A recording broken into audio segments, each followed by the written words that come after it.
చేయాలి కదా. ఇక మ్యాక్ ఎస్జిఎక్స్ నిఫ్టీ పాజిటివ్ గా ట్రేడ్ అవుతుంది. సో మార్కెట్స్ లో ఒక పాజిటివ్ ఓపెనింగ్ వాళ్ళ ఎక్స్పెక్ట్ చేయొచ్చు. నెక్స్ట్ కాలర్ శ్రీనివాస్ హైదరాబాద్ నుంచి. శ్రీనివాస్ గారు sir good morning sir. Good morning. అదే నేను షిప్పింగ్ కార్పొరేషన్ ఆఫ్ ఇండియా 119 మీద తీసుకున్నాను సార్. అదొకటి ల్యాంకో ఇన్ఫ్రాటెక్ 37 మీద, హిందుస్థాన్ కన్స్ట్రక్షన్ 36 మీద తీసుకున్నాను. ఓవరాల్ గా మీరు ఇన్ఫ్రా మీద బులిష్ గా కనిపిస్తున్నారు. అవును సార్. లాంగ్ టర్మ్ కోసం తీస్తున్నారండి ఇవి? షిప్పింగ్ కార్పొరేషన్ ఆఫ్ ఇండియా అయితే లాంగ్ టర్మ్ సార్. ఓకే అండి. 6 months వరకు వెయిట్ చేద్దామని ఇన్ఫ్రా. Okay okay. ఇప్పుడు మీరు తీసుకున్న స్టాక్స్ అన్ని మంచి స్టాక్స్ అండి. ఇంకోటి మీరు టైమింగ్ కూడా చూస్తే అన్ని కూడా రీసెంట్ గా ఈ మధ్య కరెక్షన్ లో తీసుకున్నారు కాబట్టి డెఫినెట్ గా మీరు ఒక 1 year గానీ వెయిట్ చేయగలిగితే అన్నింటిలో మంచి రిటర్న్ రావడానికి అవకాశం ఉంది. షిప్పింగ్ కార్పొరేషన్ అయితే ఇప్పుడు అరౌండ్ 120 ఆ లెవెల్ వరకు స్లోగా ఉంటుంది. ఒకవేళ 120 రూపీస్ దాటిందంటే నెక్స్ట్ 2 to 3 months లో చాలా ఫాస్ట్ గా పెరగడానికి అవకాశం ఉంది.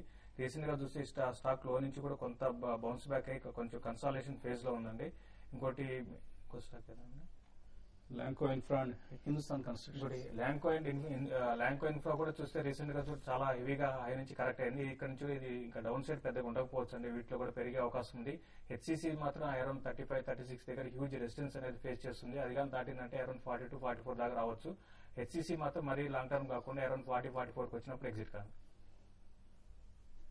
షిప్పింగ్ ఇండస్ట్రీకి మంచి టైమ్స్ వచ్చేటట్టు ఉన్నాయండి మిడిల్ ఈస్ట్ క్రైసిస్ వల్ల అనమాట. ఎందుకంటే ఎక్కువగా ఇటు వెనిజులా కానీ రష్యన్ సప్లైస్ కానీ ఇవన్నీ కూడా ఇటు సైడ్ పోర్ట్స్ నుంచి వస్తాయి కాబట్టి డెఫినెట్లీ ఇండియన్ కంపెనీస్ బాగా బెనిఫిట్ అవుతాయి అని చెప్పేసి అంటున్నారు. ఇన్ఫాక్ట్ వాళ్ళ ఈటీలో మంచి రిపోర్ట్ కూడా వచ్చింది దానిపైన.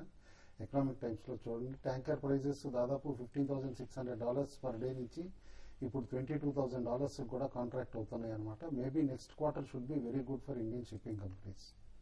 సో ఇన్ఫాక్ట్ ఎఫ్పిఓ తర్వాత చాలా డిసప్పాయింట్ చేసిందండి స్టాక్. బట్ స్టిల్ కుటుంబాలు చెప్తున్నట్లుగా బెటర్ డేస్ ఆర్ హెడ్ కాబట్టి హోల్డ్ చేయండి ప్రస్తుతానికి మీ దగ్గర ఉన్న 3 స్టాక్స్ కూడా. చందు విజయవాడ నుంచి next caller. Chandu hello. Hello చెప్పండి చందు. సార్ నమస్తే సార్. నమస్తే సార్. నమస్తే అండి. సార్ ఇప్పుడు జనవరిలో రిలయన్స్ ఇన్ఫ్రా ఒకసారి బై చేశాను చెప్పేసి మీకు ఒకసారి కాల్ చేశాను సార్. నేను అప్పట్లో పేపర్ లో ఇది దాన్ని బ్యాన్ చేస్తున్నారు సెబీలో అని చెప్పి అక్కడి నుంచి అది వెనక్కి వస్తానే ఉంది. అయితే మీరేం డోంట్ వరీ ఏం భయపడొద్దు మీరు ఇంకా ప్రాఫిట్స్ లోకి వస్తారు కూడా దీంట్లో అని చెప్పి అప్పట్లో నాకు కొంచెం ధైర్యం చెప్పారు. అయితే నాకే కొంచెం క్వాంటిటీ కూడా ఎక్కువ ఉన్నాయి. నేను అప్పట్లో 2 lakhs దగ్గర ఇన్వెస్ట్ చేశాను. ఇప్పుడు అది ఇన్వెస్ట్మెంట్ బాగా ఇది. ఇప్పుడు కూడా ఈ ఫాలింగ్ ఆగిపోయిందా? ధైర్యంగా ఉందో సార్ లేకపోతే ఏమన్నా మారమంటారా? ఏ రేట్ లో కొన్నారండి మీరు? 800 లో కొన్నానండి. 800 లో. ఓకే అండి.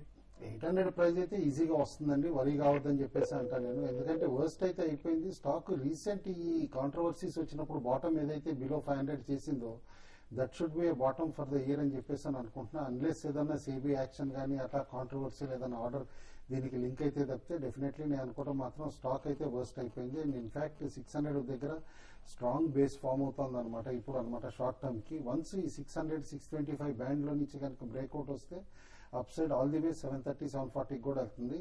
అందుకని చెప్పేసి హోల్డ్ చేయమని చెప్పేసి చెప్తానండి.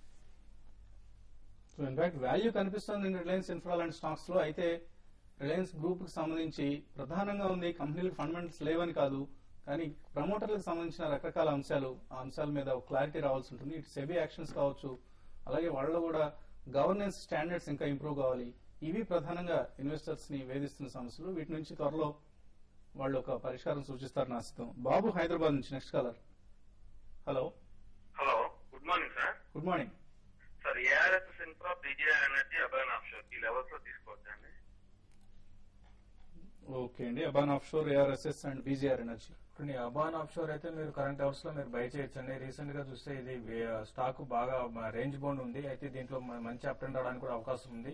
అరౌండ్ కరెంట్ అవర్స్ నుంచి స్టాక్ దగ్గర 800 rupees, 850 rupees next 3 to 4 months లో పెరగచ్చు. కాబట్టి అబాన్ ఆప్షన్ బై చేయొచ్చు. ఈవెన్ బీజీఆర్ ఎనర్జీ కూడా చూస్తే ఆర్డర్ బుక్ స్లోగా చాలా స్ట్రాంగ్ గా ఇంప్రూవ్ అవుతుందండి. కాబట్టి బీజీఆర్ ఎనర్జీని కూడా కరెంట్ అవర్స్ లో మీరు బై చేయొచ్చు.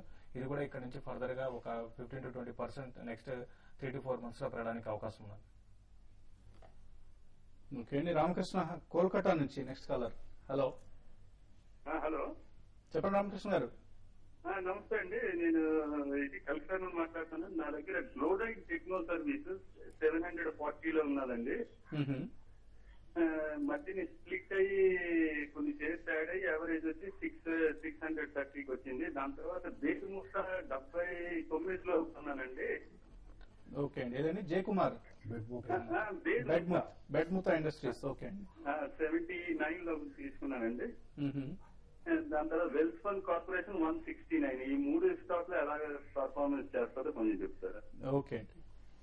ఈ 3 స్టాకుల్లో బెటర్ స్టాక్ వెల్స్పన్ కార్పొరేషన్ అండి. ఎందుకంటే వాళ్ళు ఇప్పుడు దాదాపు గ్లోబల్ ప్యాన్ ప్రింట్ బాగా పెరుగుతుంది అనమాట. ఇన్ఫాక్ట్ లాటిన్ అమెరికాలోను సౌత్ అమెరికాలో కూడా యూనిట్ సెటప్ చేశారు. Large pipe lines pipe supply చేయడంలో కూడా వీళ్ళకి ఎక్స్పర్టైజ్ ఎక్కువ ఉంది కాబట్టి అండ్ గ్లోబల్ చీఫ్ ను కూడా అపాయింట్ చేశారు. మీ ప్రైస్ కంటే కూడా డీసెంట్ రిటర్న్స్ వస్తాయని చెప్పేసి అని అంటాను.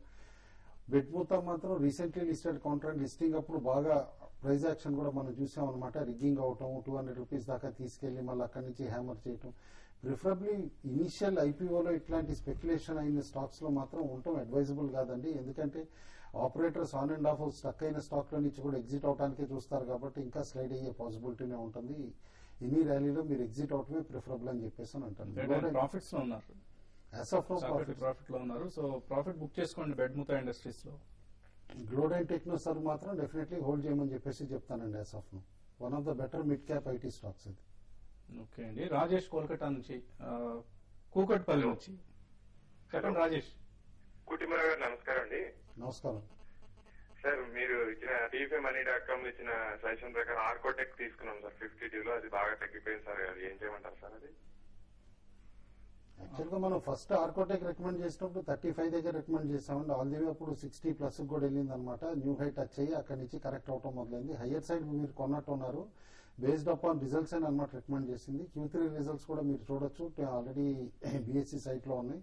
చాలా ఎక్సలెంట్ రిజల్ట్ చూపించారు. 4th క్వార్టర్ కూడా బాగా వస్తుంది. యాజ్ ఆఫ్ నో నేను అనుకుంటాం మీరు యావరేజ్ చేస్తే కూడా డీసెంట్ రిటర్న్ వచ్చే పాసిబిలిటీ ఉంది. ఇంట్రెస్టింగ్ ఫ్యాక్ట్ ఏంటంటే ఈ స్టాక్ లో ఇది వరకు 1 rupee paid of the 10 rupees consolidate చేశారు.